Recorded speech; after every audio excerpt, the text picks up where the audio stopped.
Civilization and Paths to Peace and Reunification.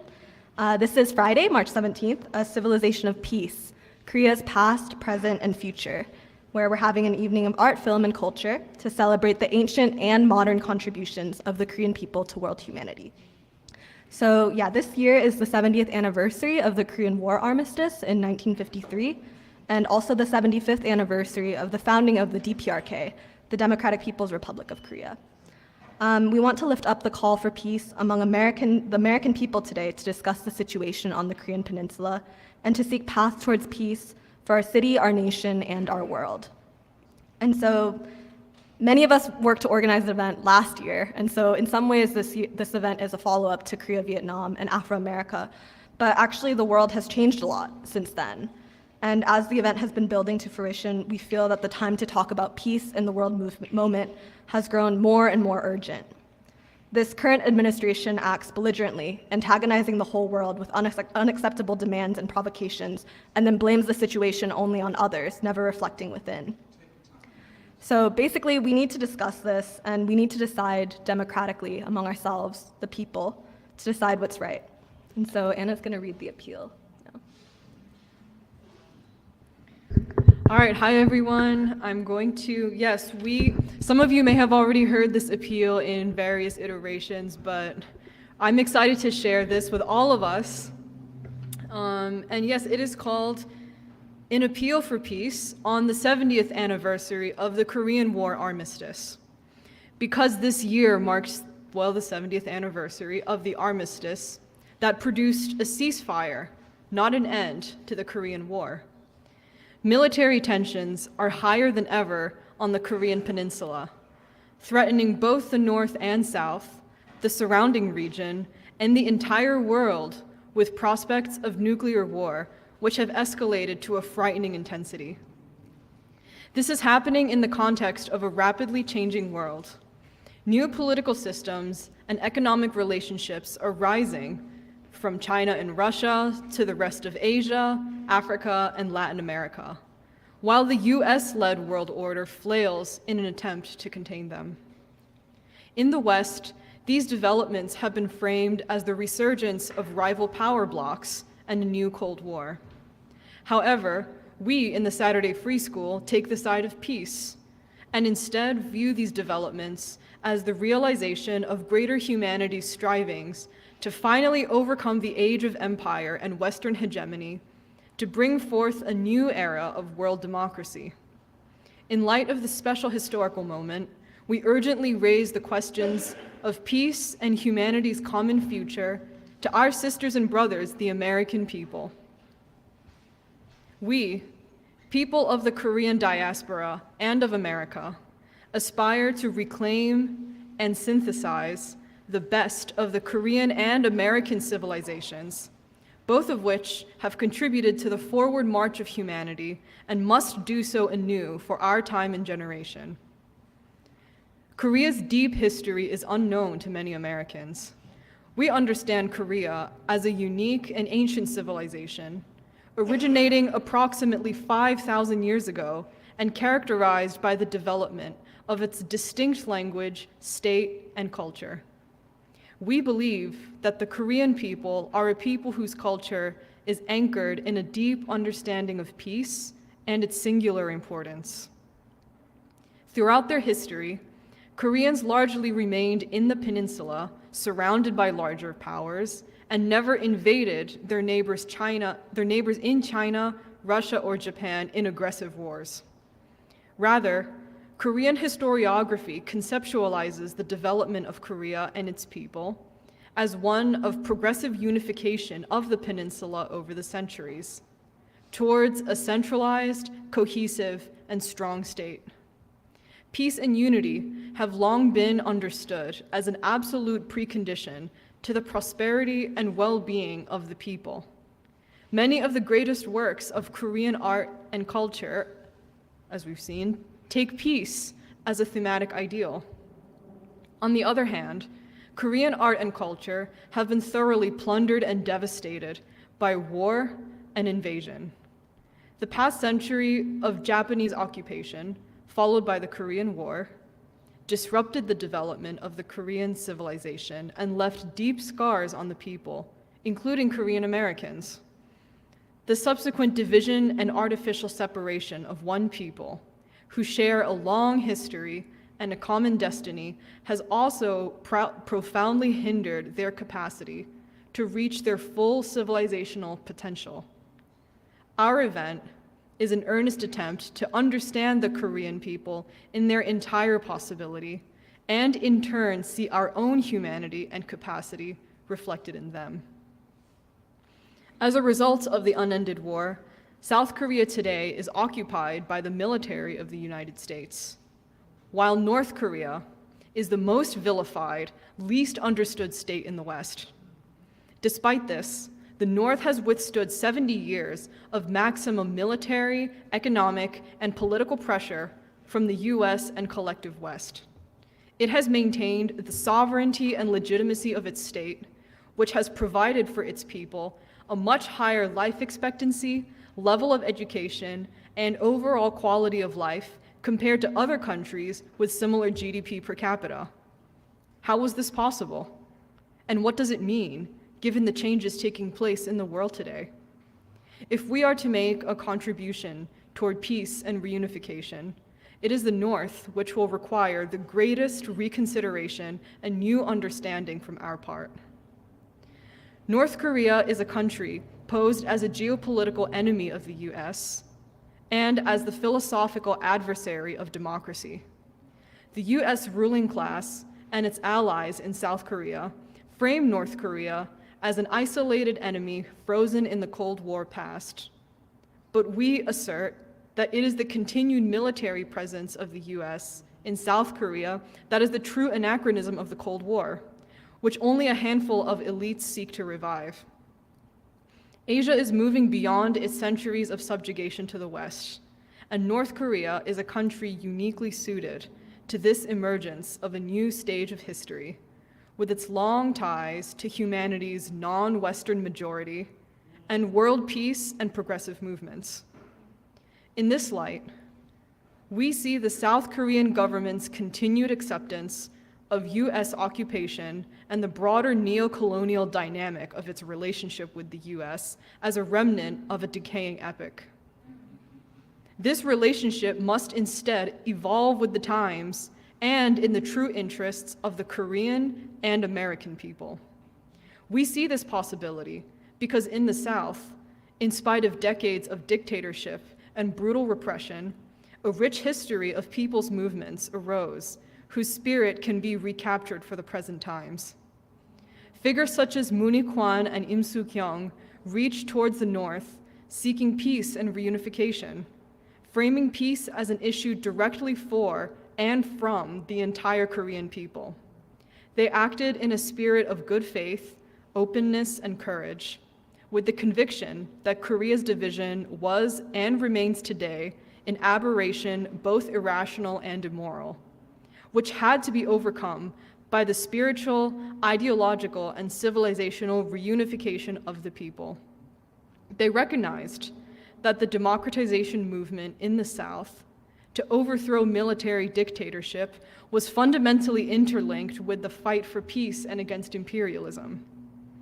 In this, they agreed with so many other democratic progressive movements around the world, including the civil rights movement in America, in proclaiming that democracy could never truly be fulfilled without peace and the complete self-determination of the people. This is a more advanced understanding of peace than the conventional one. It is best captured in the words of Martin Luther King Jr. as a positive peace, not simply the apparent absence of tension, but rather the presence of justice. In the case of Korea, American imperialism has a stake in maintaining the current state of tension and making its occupation seem natural. Thus, any movement for change appears to be a threat to peace. A move towards justice would mean ending the war to let Koreans figure out their own path to peace and reunification. However, the American ruling class frames North Korea as the constant aggressor that threatens the peninsula with nuclear tests and provocations. This narrative is propagated despite the fact that the US government, the only one to ever use nuclear weapons on another country, uniquely adheres to a preemptive nuclear strike policy. At numerous times over the decades, US politicians have openly proposed launching unprovoked nuclear assaults against North Korea. This, along with America's refusal of direct talks without the North's unconditional denuclearization, is justified with the reasoning that North Korea's leaders are insane and irrational, and that the North Korean people are brainwashed. In other words, the US government's willingness to start a nuclear war is based on their own racist beliefs about North Koreans, a view that extends to all Koreans who resist that status quo, as demonstrated consistently by the genocidal proportion of civilians killed by US forces during the Korean War, American complicity in the Gwangju massacre, and the deadly sanctions imposed during North Korea's ecological crisis and famine of the 1990s. The North's nuclear weapons program arose in response to this regime, understanding the status quo of US nuclear strike capability over Korea and the broader East Asian region as a concrete existential threat. Most, if not all, Korean Americans have experienced some form of racism in American society. And even if the American people themselves are less racist than before, this racism remains the most vicious and acceptable among the US elite, who are hungry to wage untenable wars against Russia and China and toy with the idea of the complete annihilation of the entire Korean people. We say all of this in a time when the American people are tired of war. We are more war-weary than we have ever been in our history. This political reality is intimately connected to our conviction in the Saturday Free School that the American people are in a process of becoming one people, a new nation finally capable of finally overcoming the triple evils of poverty, militarism, and racism as envisioned by Martin Luther King and the Civil Rights Movement. The ruling powers in this country are invested in sowing division among the people to prevent this achievement. Moreover, they seek to prevent the American people from truly knowing the world so that we may fear the vast changes taking place in it. However, the American people are simultaneously disinvesting in our incompetent ruling class, as greater and greater portions of our people do not believe what the elite say anymore, seeking out alternative perspectives which resonate with their life worlds. We see the current moment as an opportunity like no other to open this country's perspectives on the total situation in Korea and its possible solutions. Why should anyone continue to trust the ruling class's messaging about North Korea when we have so much to gain by challenging old assumptions which prevent a path to positive peace on the peninsula? The long history of Korea shows that the Korean people are capable of resolving the problems and division imposed since the Korean War, armed with both old civilizational knowledge and the capacity to transform anew towards the future. We have faith that the American people, too, can come together in their entirety and chart a new path forward for this country. We thus bring this message firstly to Korean Americans. We seek to understand specifically how Korean Americans can contribute to advancing the American revolutionary process, the tasks of reconciling our history and fighting for peace are problems tailor-made for us to solve. The younger generation especially has a pivotal role to take up in this potentially pre-revolutionary period of transition. Through this process, Korean Americans can contribute something new to the transformation of the American people, just as Korea can contribute something new to the world by overcoming 70 years of imposed division to reunify and renew its civilization. As such, we also bring this message to the American people, who have been profoundly changed by Martin Luther King's vision of a new people who could say, "I'm not going to study war no more." King's message of peace, in opposition to the US occupation and bombing of Vietnam, also resonates with the struggle for peace on the Korean Peninsula. Just as King once said that the bombs dropped in Vietnam explode in the ghettos, so too do the multi-billions of dollars dropped in Korea explode as bombs of neglect all across America. We appeal to the American people to come together, to talk with one another, and to seek their own way forward on the vital democratic question of war and peace. In the midst of a changing world order and threats to peace, a united American people have the capacity to join the movement of humanity to achieve a new peace and a new world. The opportunity is ripe for us to make real the progressive and democratic promises set forth in past revolutionary periods of our history, which have already shaped so much of American life. Learning about Korea is important because its history, civilization, and people have something to give to the world movement towards a new era of world democracy. For Korean Americans, there is a movement happening amongst the broad mass of the American people that we need to understand if we are to fully realize our identity as Americans. Korea has significance beyond our personal experiences and point of view. We have a chance to turn the painful experiences of our past into a strong new chorus for peace and renewal. Moreover, if the American people are to make good on their own potential, it will require gaining new insight from what countries like North Korea have been able to achieve, the human relations they have been able to develop, and the perspective they have to offer.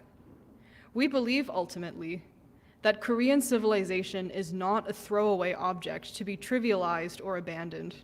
Korea has a progressive message for humanity. By joining under the banner of peace, Americans can become part of the great democratic experiment to discover this nation's true possibility as a synthesis of world civilizations. If we are to have a place in humanity's shared future, we must remake America into a civilization of peace. We stand therefore at a crossroads between war and peace, and a new threshold between epochs, a new America and a new world called to us. Each and every one of us must give our answer. We turn our gaze to the dawn of peace and human brotherhood, and the unfinished task of achieving our nation, knowing that the best of our people from every generation and continent will come together to make this vision real. Thank you.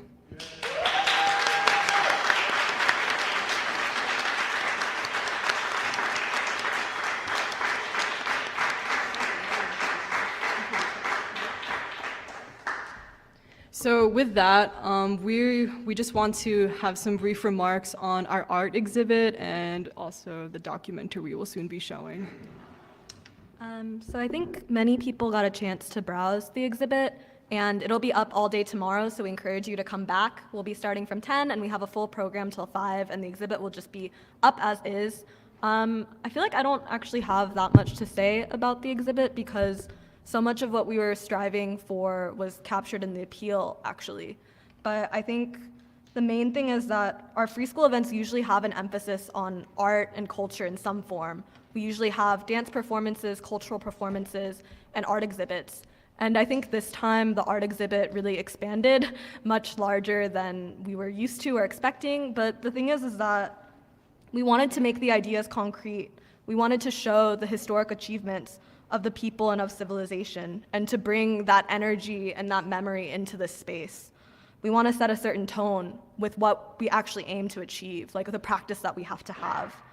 And we worked really, really hard on it. Kathy, Manesvi Purba, many other people, like everybody really helped with this exhibit. And I feel like also talking about it in free school over the last few weeks made it really clear what our purpose had to be. And yeah, as we looked into things, there's so much to learn, like there's so much to uncover. There's so much that has been hidden from the American people. And the thing is that all these people, Korean Americans, Americans, everybody from different backgrounds, people deserve to know this. Like, they deserve to know, all the people who lived and died for the truth, for peace, and for democracy. Like, we can't let that be taken away from us, especially in this time when war and peace are so close. And so, yeah, I just feel, this always happens. But yeah, for Afro-America, for Afro-Asia, for Korean people, for American people, like, we owe it to humanity. And so when we talk about peace on the Korean Peninsula, we're talking about it not just for Korea, for the people of Korea, but we really mean it for the world. And we really believe that not only do the American people have a key role to play in all of this, but that we actually have the capacity to do it. We can make a contribution to peace in this moment when it's so critical, when it's so needed. And yeah, I think there'll be more thoughts that come, but I think with the documentary too, we'll be able to see the relationship between Korea and America and all of the possibility, and also get a glimpse into North Korean society. So, Yeah, I mean, I guess the documentary will start shortly, and I guess I'll just speak a little bit on why we chose this one. So I guess, actually, first of all, it's actually made by a Korean American who lives in Philadelphia. Her name's Haejong Park, and she will be speaking actually at our community discussion tomorrow. So, and we want to share it with everyone because I think, I feel like it does, it hits a certain way, I think, in really capturing the human element of, like, very concretely, first of all, what does division and war actually do to a people, and specifically to a family? The documentary is about a young Korean American woman from New York City who actually goes to North Korea in search of actually like family members who got separated during the war. And I mean, when I saw it, okay, like, I'm not a crier, but I started to cry too, so I think, and if I'm not a crier, then I think everybody else in this room is. Yeah. Well, because actually, so on a personal level, like, this woman's family situation is actually very similar to mine. You know, because of the war, like, my family also experienced division and it was separated. And the thing is, actually, until this event and until actually preparing and reading and just like talking with other people, I actually didn't know how to make sense of it. I mean, okay, like, sure, it sounds sad, and it is sad, but how do you actually make sense of it? Why is it wrong? And the fact is that, like, these families are among the millions. And how does that really completely hinder the development of an entire people when families can't even stay together?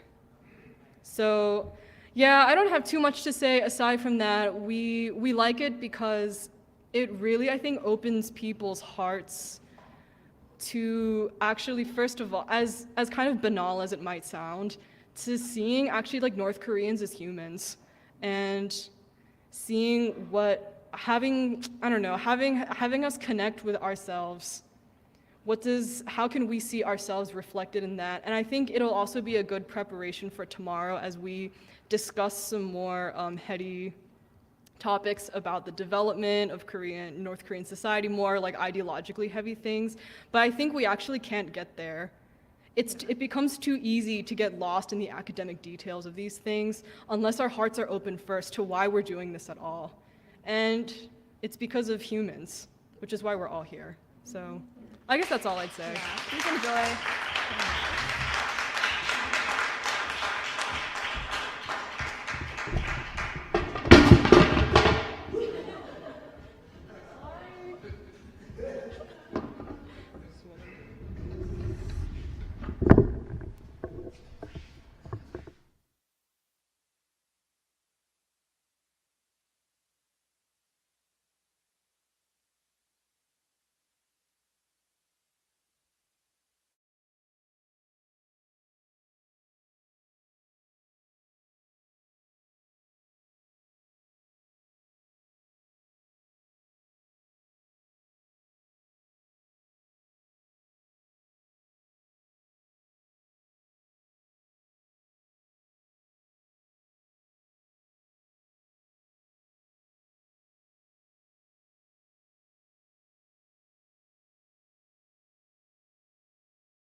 Hello? Yeah, so that's the end of the documentary. I feel like it conjured up a lot of feelings, but yeah, I think, I think what we've been saying, which is that there just is a lot to learn from North Korea, but before you get to that point, you have to see people as human beings. You have to actually open your heart and I think allow yourself to feel what all of this means because our country has engaged in so many wars. Like it's done so much that I feel like you can forget what war actually means and what division actually does to people.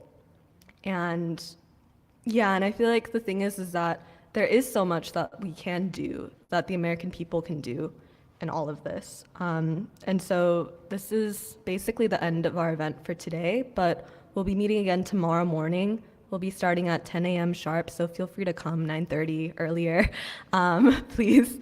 But we'll be having different panel discussions. The morning one will be on civilization and modernity. So we'll be discussing Korean civilization, the possibilities for America, and what civilization actually means in the long arc of our human history. And we'll have a free Korean lunch at 12:30, drum and dance performers by the Korean School of Southern New Jersey at 1:30, and then we'll have another panel discussion on North Korea, South Korea, these social relations that we were able to get a glimpse of today. And then we'll end the afternoon with a community discussion and roundtable participants where everybody will actually be able to get together. And tomorrow, I think, too, we'll have a lot of opportunity for conversation and processing, because I'm sure that all of this, brought up a lot of new thoughts, new ideas, and new feelings. And so I really hope that you'll be able to come back tomorrow so that we can continue to work this out. So I think that's all for tonight. We'll be around a little while longer if you want to just chat and mingle and see more of the exhibit and stuff. So thank you, everybody.